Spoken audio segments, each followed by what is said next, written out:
With us today is Gus Ross, a mechanical engineer who works as an operations specialist for Bonneville Power Administration. Mr. Ross has worked for the BPA for 15 years, and we hope his expertise will give us some insight as to whether the goals set forth in the Portland Plan are realistic and attainable. One objective listed to achieve this goal is through the use of renewable energy. Today, as the objective states, only 15% of total local energy comes from renewable sources such as wind and solar. Is hydroelectric power a viable renewable energy resource? And if so, how does it stack up against wind, solar, or geothermal energy in regards to its effect on the natural environment? Well, I tend to look at hydroelectric power as being a renewable energy source. You know that basically water goes out into the ocean from the rivers, comes up into the clouds, comes back, falls in snow. I mean, it's a vicious cycle, right? Yep. Vicious. Anyway, it's a cycle that the water comes back down through, and we're able to pull that energy out, not only at one dam, but at all, 10 of my dams, 22 dams on the BPA system. So that's by definition renewable. So from the mandates that we have to have, what is it? It's like 20% renewable, 30% by 30% by 2035. Okay, those it does not count in those. I'm not exactly sure why, but any new dams would be counted in that. I don't think that there are any plans to be building any new dams. You're saying the current ones wouldn't count towards? They do not count towards that. What are they regarded as? Non-renewable? Or I'm not sure what they're counted as. Existing but not new. Existing but not renewable. It's my understanding. So, as far as it's hydroelectric is much more schedulable, I guess, reliable than say solar or wind. Wind only generates when it's windy. The wind blows, it generates. If it doesn't blow, they're just puttering up the porch. Solar, similar. Especially here? Yeah, especially here, exactly.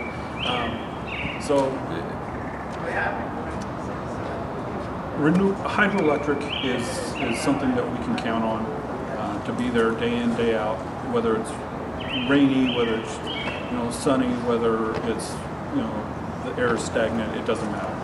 The water's going to be rolling down hills, right? So, as far as I'm concerned, as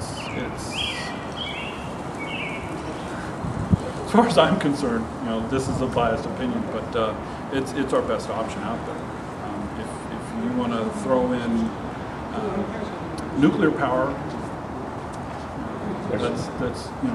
that's there as well. But I just don't see that happening. Clean, but with risk. Right. Yeah. Not so much risk with water. Exactly. All right.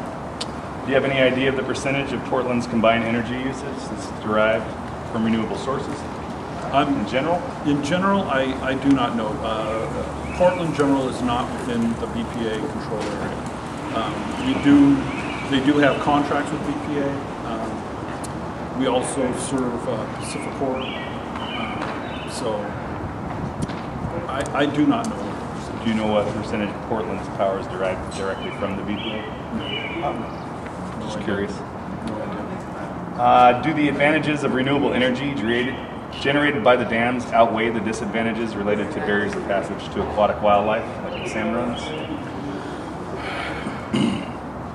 That is an interesting question. There's no doubt that there is some problems caused by the dams with the migration of sand. However, with all the other advantages, whether it be transportation, energy production, there's a lot of different things that we do. Well, there just seems to be a trade-off, and that's true with a lot of ecology-based events. You give away something to get something. So I see it as an opportunity to reduce the carbon footprint at the cost of at least hampering the salmon runs somewhat. But I know that but we there's also, a conscious effort and there's a good job that's been done. We also have a lot of restrictions on us as far as what we can do to help the migration of salmon. Currently, we started fish spill April 3rd on the lower Snake and April 10th on the lower Columbia to help the migration of the smolt down the river. So we started fish spill, which means we spill a percentage of the total outflow of those dams. One thing that people may not understand is that the turbines aren't necessarily, it's not like a Veg-O-Matic, it's not a Bass-O-Matic, right? So it's not they're not turning on their own, the water is turning those turbines. So it's not like we're throwing fish into the turbines and chopping them up and coming out as chum. They're in the water. There is some, detriment to the fish that go through there, but not to the extent that people think. So even with that, we put up fish screens, traveling fish screens, in front of the turbine intakes. We put them through the spill gates. So we're doing what we can there. We also barge fish up and down the river. We've got fish, I don't want to say factories, but hatcheries, thank you. Fish hatcheries. But there's a lot of question as to whether those fish are going to have the same sort of instincts as a natural born fish. So we do a lot for the fish. We pay a lot in lack of energy production with the spill.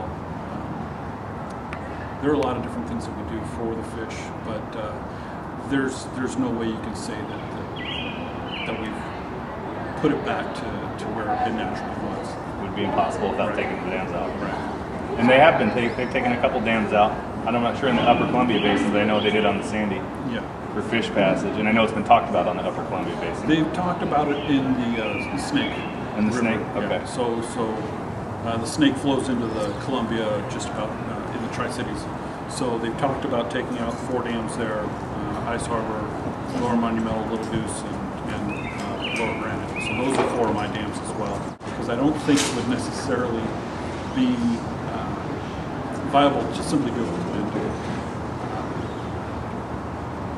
Is that the main concern? Is the energy? How would they replace the energy that those? From my side of things, your yes. side, yes. From my side of things, yes. Is this something you see could happen, and eventually, if they found a way to replace the energy, after those dams are gone, and then maybe the next step would be like, what is the McNary, the next one down? Next one, that's correct. Maybe someday. I would have a hard time seeing them do it with the lower 4 on the Columbia. The lower 4 on the Snake, theoretically, like you said, if they found a replacement energy source, yeah, I could see that happening. And that will come up to the next question. There could be a replacement source already. There is overstock of renewable energy that's not getting used, or has to be stopped being produced because there's no way to store it. But I'll get to that in a second. We talked about that. Recently, I guess I just summed that one up. Back to the Portland plan now. It is the aim of this particular goal that by the year 2035, the city of Portland doubles the amount of local energy that comes from renewable sources to at least 30%. In your opinion, is this feasible? I think it's feasible, yes. I think there's a lot of different things out there that can be tapped into. Wind it's a new energy source at this point. We've really only started putting wind energy on the system in the last couple of years. But we put it on at a pretty fast clip. So we're just trying to figure out how to deal with that at this point.